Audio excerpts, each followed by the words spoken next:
being young, Latin or black. It's not a crime here around the world to protect being young, Latin or black. Not a crime here around the world to protect. And tonight, in an interview that you will only see right here on Hannity, George Zimmerman, the man charged with second-degree murder of Trayvon Martin, breaks his silence. Now, earlier today.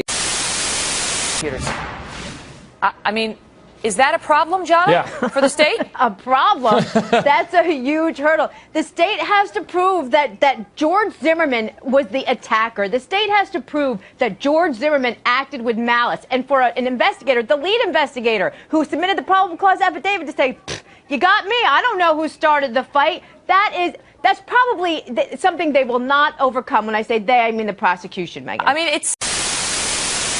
I just simply need a sufficient amount of facts to arrive at a conclusion. And I feel like this process of asking for more facts, for asking for more evidence, simply the process of asking questions has somehow branded commentators or media personalities or people in general as something more than just someone seeking the truth. Urging the parents of black and Latino youngsters particularly to not let their children go out wearing hoodies.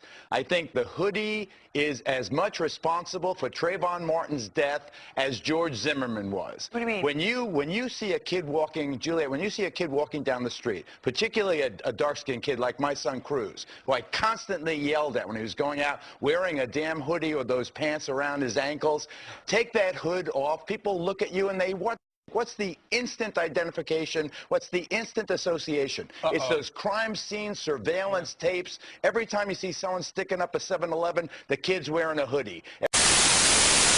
Mic check, 1 2 1 2. Can you hear me?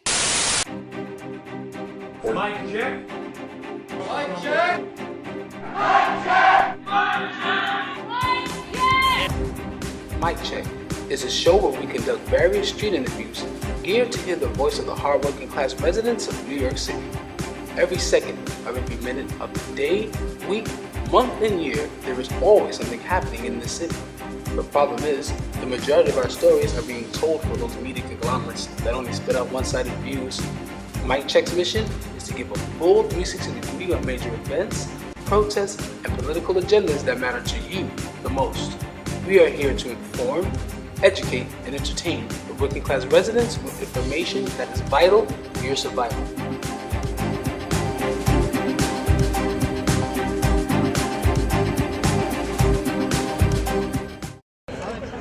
Mic check. Mic check. Mic check. Mic check. So we're here today. On the 1-year anniversary. Of the murder of Trayvon Martin. Tell us a little about the details that you know. I mean, obviously, just a young man, regular day. A boy trespassing somewhere in the South, right? I know that he was a 17-year-old kid, and he went to a store to buy like some Skittles and stuff, and he was gunned down. He was a kid like me, my age, and he was just minding his own business. And He had baggy clothes, like everybody basically in the hood. Cops was following him. He had a black hoodie on, and he was walking, and the man thought that he had a gun or a weapon when he reached into his pocket. He was walking home with a Arizona and a pack of Skittles, and I think the guy was Zimmerman who killed him. Yeah. And the Zimmerman guy, that fat comes out of his house being a part of the neighborhood watch and pulled out a gun and shot and killed an innocent teenager.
terrorista.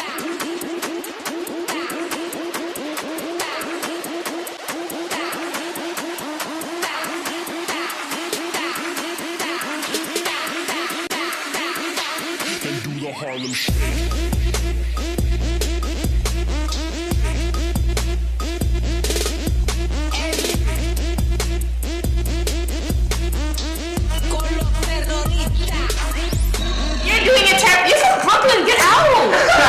I think this is terrible. I think this is disgusting. I don't understand why you guys are imitating us. This is worse than blackfacing.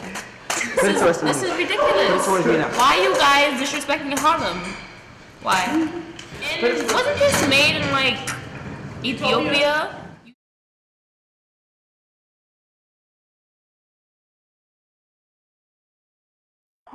911, do you need police, fire, medical? Maybe both. I'm not sure. There's just someone screaming outside. Okay, what's the address that they're near? Okay, and is it a male or female? It sounds like a male. And you don't know why? I don't know why. I think they're yelling help, but I don't know. Just send someone quick. Hey, stop. Does he look hurt? I can't see him. I don't want to go out there. I don't know what's going on. So they're sending. So you think he's yelling help? Yes. Alright, what is your... I don't hear him yelling anymore. Do you hear anything? No, I don't, because I'm hiding upstairs. There was a gunshot right outside our house.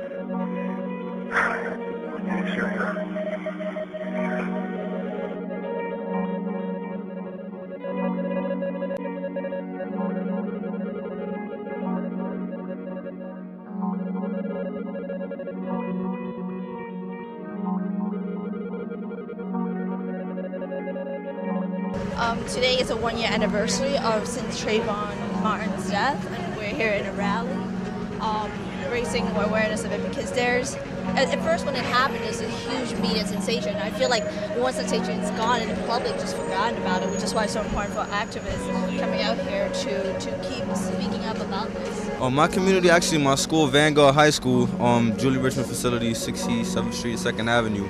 They did a march around the campus. Everybody in the Julie Richmond, all the different schools, Town Unlimited, International, all the schools there, basically. Everybody got together, they made little boards, and they marched around the campus for like an hour or two. And then we all stood inside the park, and then there was speeches given by different people about it, like poems, and people talking about how they felt about it. So it was supportive. I feel like it's a serious case, and it's like injustice, because like that seems like a person like me. I'm just African American, also in a hoodie right now, but just innocent people just dying for no reason, and that's like, I personally like feel like I could be next. Like, who knows?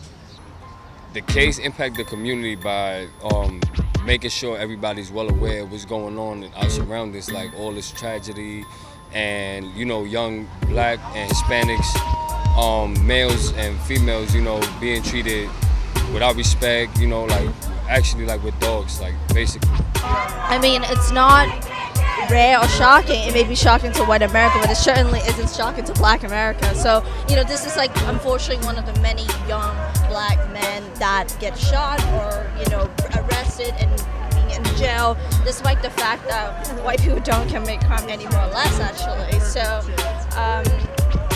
this is just one that just got famous, one known in the United States, but so many other names are known or forgotten. If we didn't live in a society which said every young black and Latino walking the streets is a suspect, potential criminal, Trayvon Martin would be here with us today.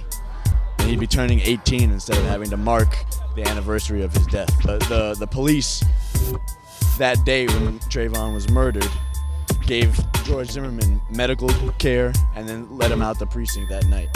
Trayvon Martin, on the other hand, was given drug tests. As he lied there dead, was given drug tests and background searches. And he was treated as though he was the criminal, the dead body.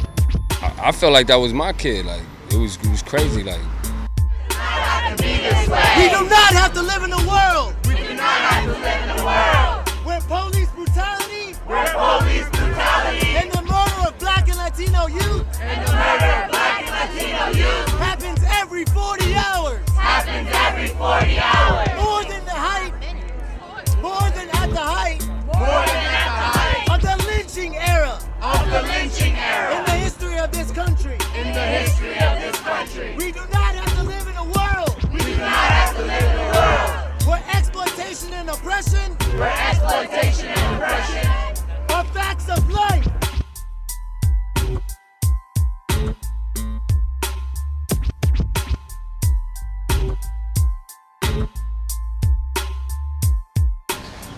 We a target basically just because our complexion.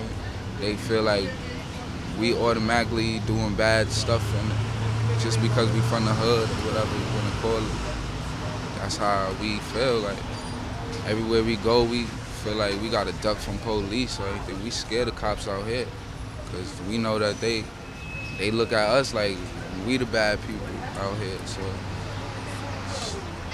we can't even walk like me or any young person. They can't even walk down a block without even being considered suspicious.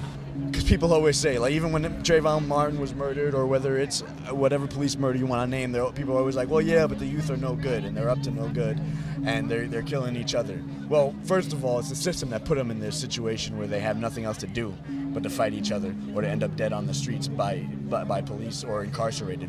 But also, frankly, these youth do try to lift their heads up. They try real hard. And frankly, a lot of the same people who are saying all that about the youth don't come to their side. You know, I myself came from those kinds of situations. No future, dropped out of high school, had no future laid out for me. But I got connected up with Revolution, and now I'm facing years in prison. That's the system's response, that people need to come to my aid, but also need to stand with these young people who are trying to lift their heads. Ridiculous. So you think you go to the store for your little brother and you don't even get to come back? And can you relate to that story? Has that ever happened to you in your environment? My cousin, he got shot by the cops. He was at a barbecue, and we thought he was going to come back home. He never did. Anything further happen? We started a case against the cops, and we lost. So they got away with it.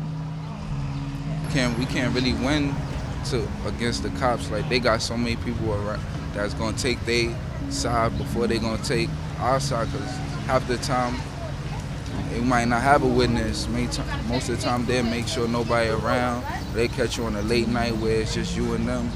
And they'll do you dirty. Like nobody gonna know. You could tell people, but ain't nobody really gonna believe you, especially not the judge, because they locking you up. So they're already looking at you as a criminal.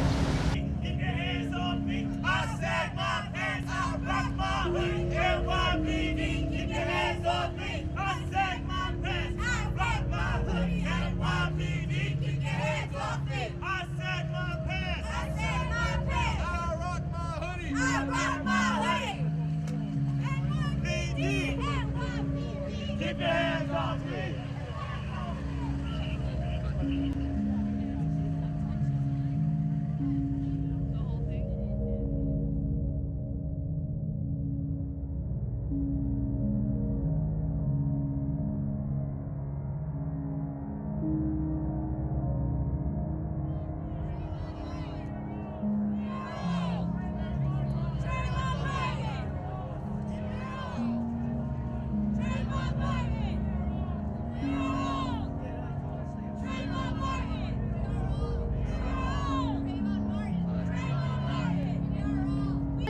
Get into the revolution because people have fought, people have given their lives, and this system continues. We need to figure out how to win.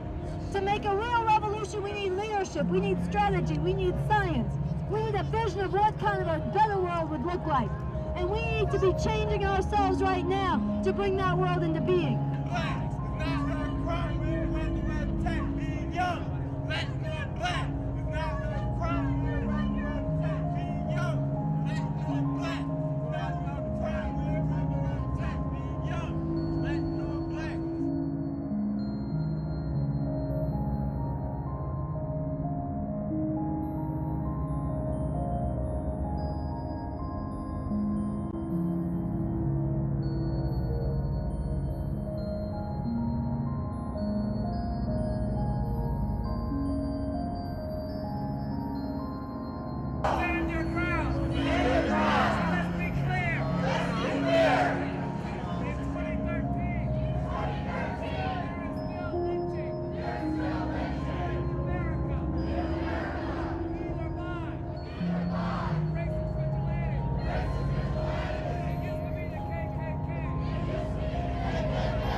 Watching the Youth Channel.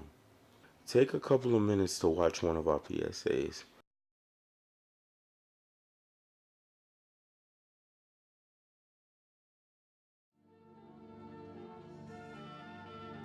75% of white students graduate in New York City. Only 52.1% of African American students graduate in New York City. Only 49.4% of Hispanic students graduate in New York City. Only 12% of students receiving special education services graduate in New York City. At least 40% of all students leave school without a high school diploma in New York City.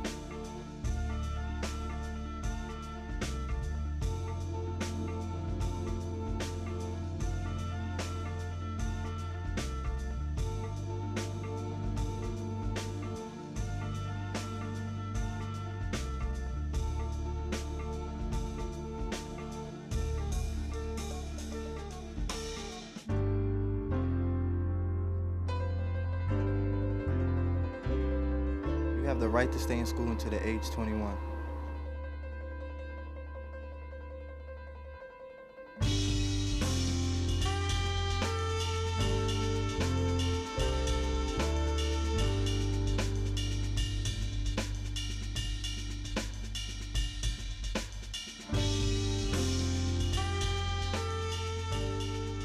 If you would like more information about your right to stay in school or return to school, please contact Advocates for Children's helpline at 1-866-427-6033.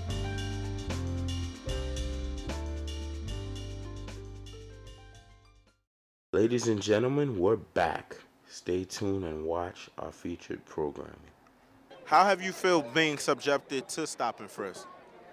Well, it's been an experience, and I've felt really confused, stricken by it, because the color of my skin, I get stopped like every once in a while, something like that, and it's not really cool, man. It's it sucks. And when you see kids get shot because of it, it's not constitutional. And this is not what the founding fathers stood up for. So I was on the train coming home from work. I was in my work clothes, and two undercover cops just came and turned me around and started going through my pockets and looking for stuff. What is your opinion on stop and frisk? I think that it's inherently a racist tactic that is targeting young people unfairly. Exactly, don't really like stop and frisk, but you have to get stopped and frisk if you look subject to criminal stuff, But for innocent people, nah, it's not even cool. Well, I've never been stopped and frisked, but I wouldn't want to be stopped and frisked. So my opinion on it is that it shouldn't happen. I mean, if it happened to me, it would really bother me. It would upset me,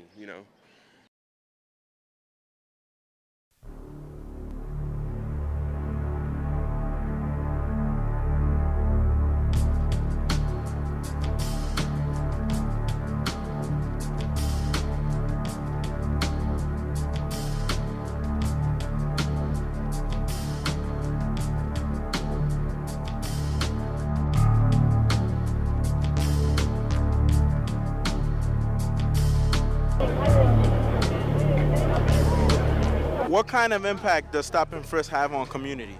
Well, they're trying to terrorize working people, trying to make us afraid. They're trying to rub in that the cops have the power. They run the streets. They control things. They're the ones in charge, and try to make us afraid to fight for our rights by fear of police repression. I think people are afraid and people are angry, and our young people are feeling unsafe and feeling like these people that are supposed to be helping them are out to get them. And they're upset by it, and fairly so. The impact is dynamic when you're talking about and it's not just on the streets. We're talking about in the schools, okay? We're talking about when young black and brown boys and girls are going into, whether middle school or in high school, they have to go through these metal detectors, and we're talking about the prison industrial complex, preparing young black and brown men to go to jail. Instead of putting that money into education, the impact is dynamic on our community, and we need to fight it and we need to stop it. Well, I mean, if you look at the numbers, the impact is huge. People of color are disproportionately targeted by the NYPD, and people live in fear every day and while they walk down the block that, you know, they're going to be next. So how does it impact communities? It disproportionately impacts communities of color who are systematically targeted by the NYPD. I think it's commendable to go after guns, but the way they're doing it is ineffective, and it's not fair, and it's causing a lot of pain and hardship for the Black and Latino community.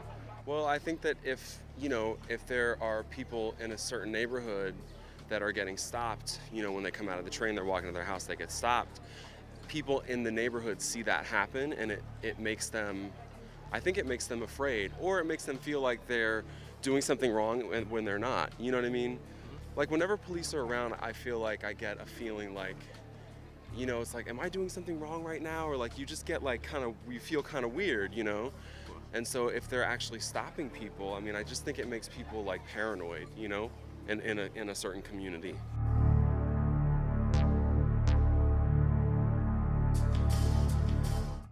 The law states that a police officer has the right to ascertain or question you as to your presence in a public space. What NYPD is doing, number one, they have quotas. They're requiring their officers to go out and do these stop and frisks. They state that it is to help to reduce crime. They've declared that crime has been down to its lowest point in over 40 years. 40 years ago, we weren't doing stop and frisk when there was a lot of crime. So why are you doing stop and frisk now if crime is down to the lowest point that it's been in 40 years? Law states there has to be a justifiable reason, mere suspicion, for the officer to inquire of a person as to why they are where they are. NYPD's stops and searches are illegal. You cannot stop somebody and question them and then go patting their pockets to look for marijuana or any other contraband. You stop a person because you believe that they are in the commission of a crime or have committed a crime or in possession of a deadly weapon. As a mother, what do you think are other alternatives to stopping crime? Alternatives to stopping crime, first of all, they need jobs. A lot of these kids are out there have nothing to do.